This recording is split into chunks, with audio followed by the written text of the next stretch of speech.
अस्सलामुअलैकुम। आज हमारा CRPC का लेक्चर नंबर 6 है और आज हमने पढ़ना है अरेस्ट बाय मजिस्ट्रेट कि जब मजिस्ट्रेट ख़ुद विदाउट वारंट अरेस्ट कर सकता है। तो अरेस्ट विदाउट वारंट का टॉपिक कंटिन्यू है पिछले 2 लेक्चर्स से।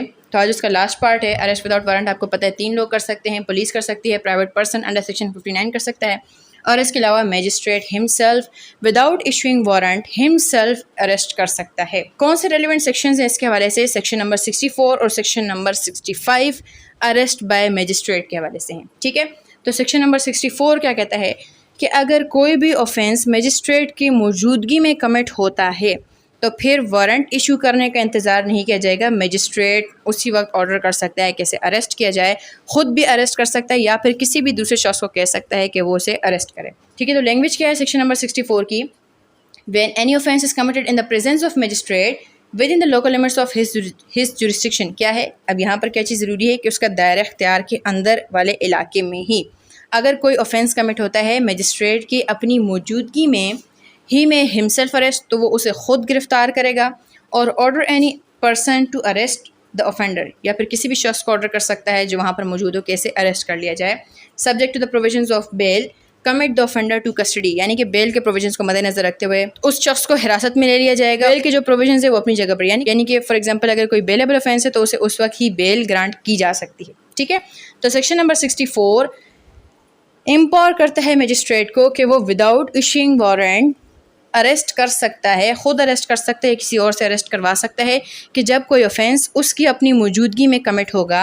और दूसरी चीज़ क्या है? With in the local limits of his jurisdiction, उसके दायरा इख्तियार के अंदर। ठीक है, अब यहाँ पर जो ऑफेंस कमिट हुआ ये कॉग्निजेबल भी हो सकता है, नॉन कॉग्निजेबल भी हो सकता है, बेलेबल भी हो सकता है, नॉन बेलेबल भी हो सकता है। ठीक है, किसी भी किस्म का ऑफेंस अगर मजिस्ट्रेट की मौजूदगी में होगा तो मजिस्ट्रेट उस अक्यूज को फौरी तौर पर खुद अरेस्ट कर सकता है। ठीक है, इसके बाद है हमारे पास सेक्शन नंबर 65, वो किस हवाले से? अरेस्ट बाय और इन प्रेजेंस ऑफ मजिस्ट्रेट। ये सेक्शन किस हवाले से है कि वो तमाम लोग जिनको अरेस्ट करने के हवाले से मजिस्ट्रेट वारंट इशू कर सकता है, या वो तमाम सर्कमस्टांसेस जिनमें मजिस्ट्रेट वारंट इशू कर सकता है, तो मजिस्ट्रेट वारंट इशू करने के बजाय ख़ुद ऐसे एक्यूज़ को अरेस्ट कर सकता है या फिर किसी को डायरेक्शन दे सकता है कि वो उस एक्यूज़ को उसकी मौजूदगी में अरेस्ट करें। ठीक है, ख़ुद अरेस्ट कर सकता है या फिर क्या है, अपनी मौजूदगी में अरेस्ट करवा सकता है विदाउट इशूइंग वारंट। ठीक है, सेक्शन 65 की लैंग्वेज क्या है? Any magistrate made any time arrest or direct the arrest in his presence with the local limits of his jurisdiction of any person for whose arrest he is competent at the time and in the circumstances to issue a warrant। Section 64 तो क्या है कि जब offence इसकी मौजूदगी में हुआ, magistrate की मौजूदगी में हुआ, तब मजिस्ट्रेट खुद अरेस्ट कर सकता है। सेक्शन 65 ज़रा मज़ीद वाइडर है। ये क्या कहता है? अब ऑफेंस उसकी मौजूदगी में नहीं हुआ, मजिस्ट्रेट की अपनी मौजूदगी में नहीं हुआ, लेकिन मजिस्ट्रेट एम्पावर है कि वो उस शख्स को अरेस्ट करने के लिए वारंट इशू कर सकता है।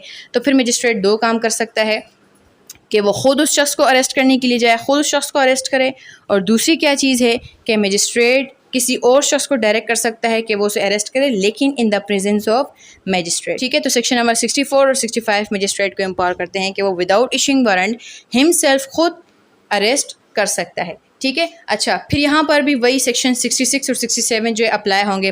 अरेस्ट विदाउट वारंट कोई भी करेगा, चाहे पुलिस करेगी, मजिस्ट्रेट करेगा या फिर प्राइवेट पर्सन करेगा, अगर वो किसी शख्स को गिरफ्तार करते हैं और अगर वो उनकी कस्टडी से भाग जाते हैं तो सेक्शन नंबर 66 और 67 तमाम ऐसे अरेस्ट के ऊपर अप्लाई होगा।